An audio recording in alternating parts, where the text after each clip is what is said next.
2022 жылдың 14 қыркүйегінде ақш Сенаты Тайваньға қатысты саясат туралы заң жобасын қарауды ұсынды. Бұл заң жобасы Вашингтон мен Тайбэй арасындағы екі жақты байланыстырды. Соның ішінде қауіпсіздік шараларын үйлестіру, сауда қарым-қатынастар мен халықтар арасындағы байланыстарды жақсартуға бағытталған. Бірақ құжат мұнымен шектелмейді. Құндылықтарға негізделген риториканы пайдалана отырып, онда Вашингтонның Үнді-Тынық мұхиты аймағындағы стратегиясы таңғаларлық егжей-тегжеймен баяндалған. Тайвань бұл стратегияда негізгі роль атқарып, ақш-тың мүдделері мен құндылықтары үшін маңызды деп сипатталған. Осындай биік тұжырым ресми түрде Вашингтондың Тайбэй үкіметін мойындамайтынын ескергенде бір түрлі естіледі. Бірақ ресми келісімдерде орын алған фактілер көбіне екінші кезекте қалады. Стратегиялық тұрғыдан алғанда, Тайвань Үнді-Тынық мұхиты аймағын ашатын кілт қызметін атқарады. Географиялық маңыздылығынан бөлек, Тайвань экономикалық және технологиялық орталық. Аралдың құндылығы жақында ақш өкілдер палатасының спикері Нэнси Пелосидің Тайваньға сапарымен ерекше атап өтілді. Бұл жаңа шиеленіске себеп болды. Бұл жерде қандай мәселе көтеріліп отыр, және Тайвань аймақтық күш тепе-теңдігін қалай ұстап тұр? Бұл бейне жазба Каспиан Репорт арнасынан аударуға алынған.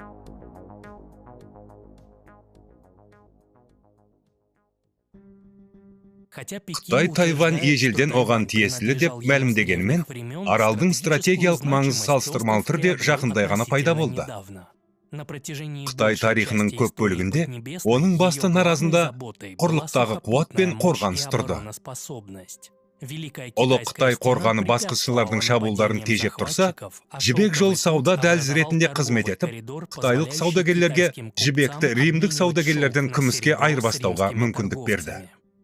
Ғасырлар бойы Тайвань ерекше қызығушылық тудырмады. Арал мен оның байырғы халықтары оқшауланған.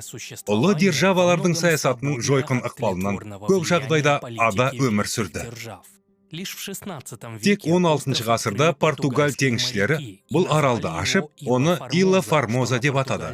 Бұл Португаль тілінен аударғанда әсем арал дегенді білдіреді. Бірақ Тайваньның сұлулығымен ерекшелене қоймағаны анық. Тау жоталары мен жазықтармен көмкерілген бұл арал отарлық сауда бекеті ретінде ғана пайдалы болды. Ирониялық түрде Тайваньды испандық және голландиялық әскерлердің отарлауы нәтижесінде ғана Бейжің оның маңыздылығын түсінді. Аралды бақылау Қытайдың басты мүддесіне айналды.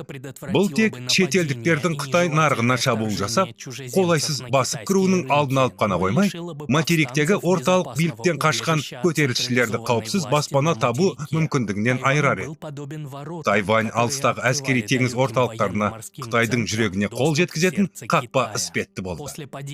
1944 жылы Мин әулеті құлағаннан кейін лоялистер Қытайдың жаңа маньчжур басшыларына қарсы көтеріліс бастады. Көтерілістің көрнекі жетекшілерінің бірі Гао Инсянь маньчжурларға қарсы Қытайдың жағалауларында сәтті шабуылдар жасады. Алайда 1656 жылы Нанкин түбіндегі ірі жеңілістен кейін Гао Инсянь Тайваньға қашуға мәжбүр болды.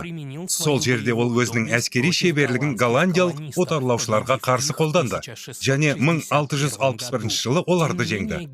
Алайда Цин әулетінің гегемониясына әлсіремеді, және 1666 жылы Бейжің Тайваньға 300 әскери кеме жіберіп, Гао Инсянь әскерін талқандап, аралды Цин империясының құрамына қосты. Дегенмен Бейжіңнің бұл бақылауы ұзаққа созылмады. Бірнеше 10 жылдықтан кейін 1895 жылы Жапон империясы Тайваньды жаулап алып, оны екінші дүниежүзілік соғыстың соңына дейін ұстап тұрды. Алайда Жапон оккупациясының аяқталуы материкте Мао Цзэдунның коммунистік күштерімен Чан Кайши басқаратын Гоминдан арасындағы азаматтық соғысты қайта жандандырды. Американың экономикалық және әскери қолдауына қарамастан, Чан Кайши әскерлері ақыр соңында материктен шегініп, 1944 жылы Тайвань бұғазы арқылы Тайваньға кетті. Қытайда коммунистік биліктің орнауының сөзсіз екенін түсінген Вашингтон, Тайваньды теңіздегі антикоммунистік тежеу стратегиясына қосты. Тайбэй үкіметі Алеует аралдарынан бастап, Филиппин мен Индонезия архипелагына дейін созылатын тізбектің маңызды буынына айналады деп күтілді. Тайвань осы тежеу стратегиясының дәл ортасында орналасты. Сондықтан Корей соғысы кезінде Вашингтон мен Бейжің қарама-қарсы тараптарда болғанда, Америка Тайваньды одақтас ретінде қолдауын қамтамасыз етті. Алайда ақыр соңында жағдай Қытай мен ақш-ты қарым-қатынастарды қайта қарауға мәжбүр етті. Қытай мен Кеңес одағы арасындағы шиеленіс Вашингтонға Бейжіңмен байланыс орнатуға мүмкіндік берді. Вьетнам соғысындағы жеңістен кейін Никсон әкімшілігі қарым-қатынастарды қалыпқа келтіруге ұмтылды және 1972 жылы Шанхай коммунистіктерінде барлық қытайлықтардың Тайваньды Қытайдың бір бөлігі деп санайтынын мойындады. Бұл дипломатиялық шектеу 1979 жылы Тайваньмен қатынастар туралы заңда бекітіліп, Картер әкімшілігі Бейжің үкіметін мойындады. Осылайша Вашингтон Тайвань мәселесінде қос қадам жасады. Тайваньның тәуелсіздігін ресми түрде мойындағанмен, ақш саясаткерлері Бейжіңнің бірігуге талпынысын тежеуге ұмтылады. Бұл қару-жарақтың ірі сатылымдары мен әскери дайындық бағдарламасын қамтиды. Сонымен қатар, Конгрестің жоғары лауазымды заң шығарушылары, соның ішінде Ньют Гингрич пен Нэнси Пелоси Тайваньға барып, ұлттық қауіпсіздік саласындағы өздерінің ықпалын көрсетті. Әрине, бұл келісім Бейжіңнің наразылығын тудырды. Ол Вашингтонды бірлескен коммюникені сөз жүзінде ғана емес, іс жүзінде де орындауға шақырады. Бейжіңдегі коммунистік басшылық бұл мәселеде ымыраға келе алмай, өйткені ол Қытайды біріктіруге жария түрде уәде берген. Тайваньның Қытайдан алыстауы Компартияның заңдылығына соққы болатын еді. Бұдан бөлек, өз жағалауында дұшпан мемлекеттің болуы Қытайдың мүдделеріне ауыр соққы болып табылады. Тайвань теңізден жасалатын ықтимал шабуыл үшін плацдарм болумен қатар, америкалық қару-жарақ және басқа да жеткізілімдердің арқасында Тайваньды қарулы күштер шағын біраз соғысқа қабілетті армияға айналды.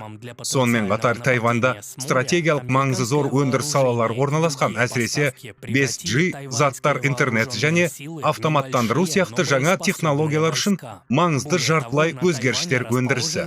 2022 жылдың басында жартылай өткізгіштер өндіретін TSMC атты жалғыз тайвандық компания әлемдік нарықтың 54%-ын иеленді.